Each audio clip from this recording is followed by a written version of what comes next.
This is Deuteronomy chapter 28, verse 15. But it shall come to pass, if thou wilt not hearken unto the voice of the Lord thy God, to observe to do all his commandments and his statutes which I command thee this day, that all these curses shall come upon thee and overtake thee. Verse 37, and thou shalt become an astonishment, a proverb, and a byword among all the nations, whether the Lord Yahweh Shai shall scatter thee.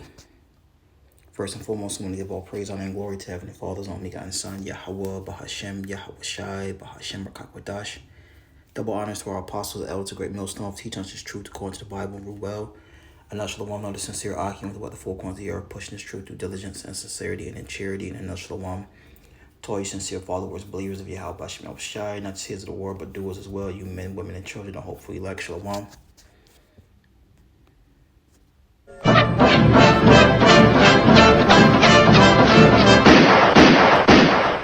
One little, two little, three little engines.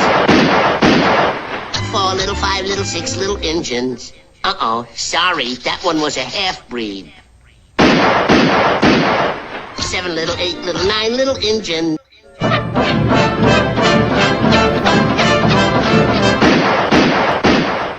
1 little, 2 little, 3 little engines. 4 little, 5 little, 6 little engines. Sorry, that one was a half-breed. 7 little, 8 little, 9 little engines. All right. And that's, another way of knowing who the Israelites are. All right. The so-called Negroes, Latinos, Native American Indians. And this is lessons on Gad and Reuben. All right. And being called Indians is not a good thing. All right. Savages is what it really is, what they were calling us. And we're not savages.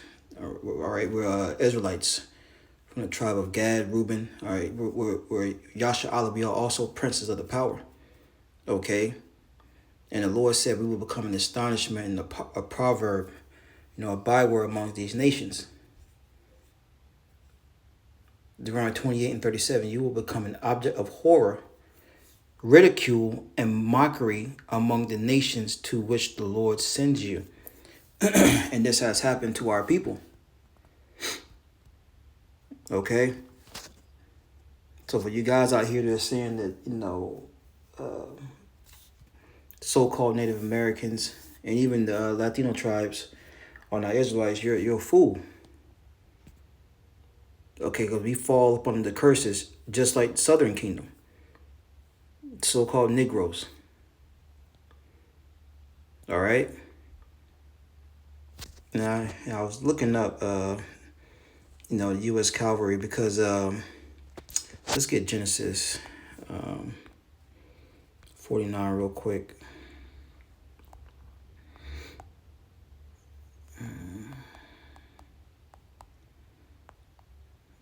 Right, yeah, I think it's 7. No. All right, I'm passing it. Let's see here.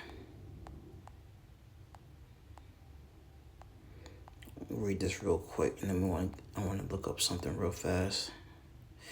This is Genesis 49 and 19. It says, Gad, a troop shall overcome him, but he shall overcome at the last.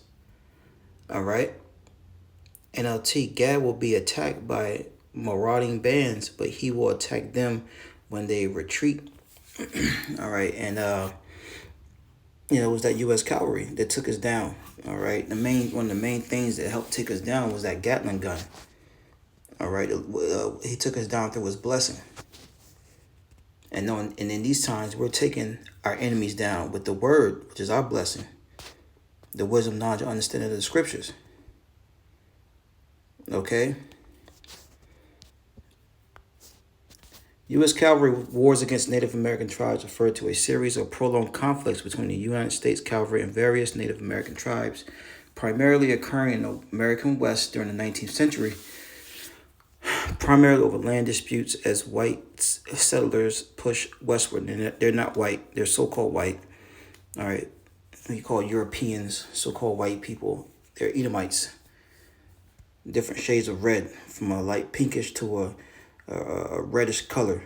All right, get the term redneck, and they are Hebrew Edomites. That's their biblical nationality. It says, with the most famous battle being the Battle of Little Bighorn, also as Custer's last stand. And these were devils. All right, and Esau got a lot to pay for, man. You know, going back to just the things that he done between the tribes. The darker, just like he did with Southern Kingdom. He separated tribes through color, and the Indian tribes were no different, man. That's why the tribes have a complexion complex towards one another, a hair texture complex towards another. Right? All this was pushed on by our enemy. But anyway, it says, it goes into these wars, man. Great Plains, all right, against the Sioux, the Apache, the Comanche. See here, expansion of Edomite settlers desired Native American land. Yeah, they wanted the best land, and they would kick us off those lands, man, to the lands that wasn't as fertile. That's a double for you. It says broken treaties, right? Broken treaties. What does that sound like? Let's go to Psalms.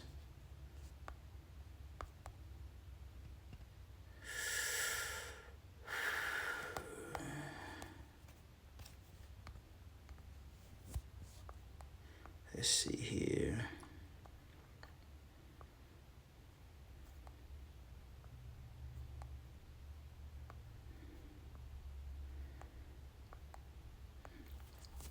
This is Psalms 55. Why is it not highlighting? This thing's acting stupid. And 20 says, he had put forth his hands against such as be at peace with him. Yeah, because when this devil came over, we was showing this man how to survive. And that's being at peace with him.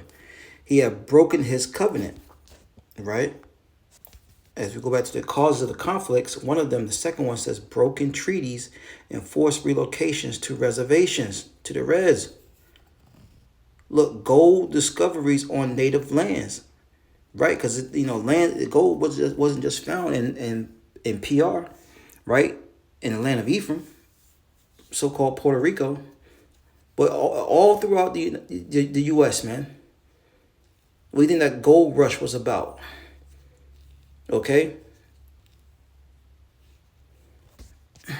So going back, this is a quick hit. You can really, I can really expound on this. Maybe I will. And Lord willing, another sit down. Like go more time into it.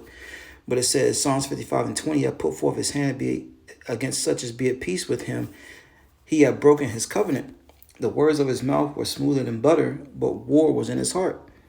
All right.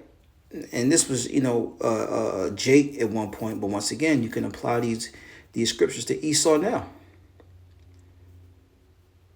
Okay, it says the words of his mouth were smoother than butter, but war was in his heart. His words were softer than oil, yet were they drawn swords. Yeah, because this devil had ulterior motives. His idea of peace was never to have peace with us, man. Revelation the 6th chapter tell you this man was set up to take peace from the earth. All right. It says notable battles: Battle of Little Bighorn, the Red River War, the Apache Wars, mountain warfare, military tactics. Okay, impacts of the war, the decimation of Native American populations. The wars resulted in significant loss of life and displacement of Native American tribes. Forced reservation systems. Most Native Americans were eventually confined to reservations, often with inadequate resources, and that's still happening to this day. It says cultural disruption. The war significantly disrupted traditional Native American ways of life, and that's the motive of the devil, man. All right, we're gonna grab two more and wrapping on up. Let's go to John 10 and 10. It says, the thief, not your friend, not your pal, not your primo, not your cuz. The thief cometh not but for to steal and to kill and to destroy.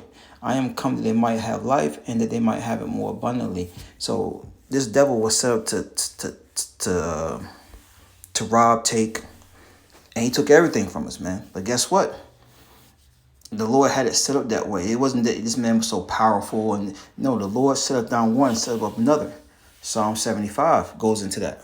Okay? But guess what? What we went through, these devils are going to go through. They're going to become the proverb, the reproach. Okay? The butt of every joke. Okay?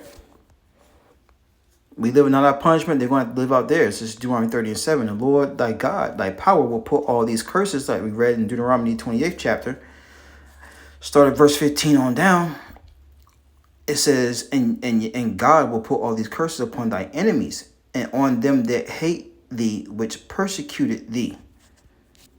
Right? The Lord said he can put all these curses back on them.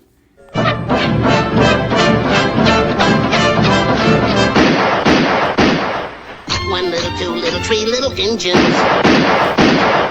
4 little, 5 little, 6 little engines. Uh-oh, sorry, that one was a half-breed. 7 little, 8 little, 9 little engines. Yeah, and that's all going to come back on their head in the kingdom of heaven, man. Giving all praise, honor, and glory to Heavenly Father's only begotten Son, Yahweh, Bahashem, Yahweh Shai, Bahashem, Rakakwadash. The bonus to our apostle, great millstone, Shalom.